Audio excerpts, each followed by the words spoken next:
everyone, I'm Elizabeth Flock. With inauguration season upon us, now is the perfect time to share some things about its history. This year's inaugural poet, Richard Blanco, represents only the 5th time a poet has been invited. Robert Frost was the first poet to participate in the official ceremony at the request of President Kennedy.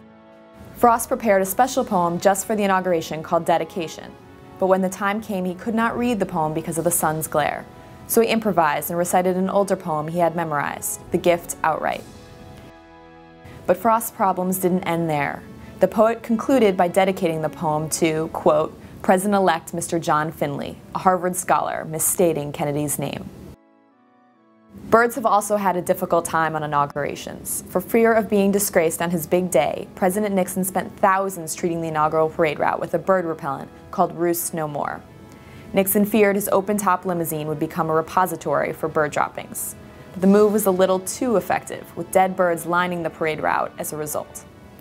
Inaugurations were not always held on the steps of our nation's capital. George Washington held his first inauguration at Federal Hall in New York City, and his second at Congress Hall in Philadelphia. U.S. District Judge Sarah T. Hughes performed Lyndon Baines Johnson's ceremony, which took place on Air Force One after President Kennedy's death. Teddy Roosevelt's inauguration ceremony took place in Buffalo, New York after President McKinley was shot and killed there. Interestingly, Roosevelt is the only president to not use a Bible during his swearing-in. He simply lifted his hand. That's a wrap. On Inauguration Day, be sure to find us at usnews.com for live coverage.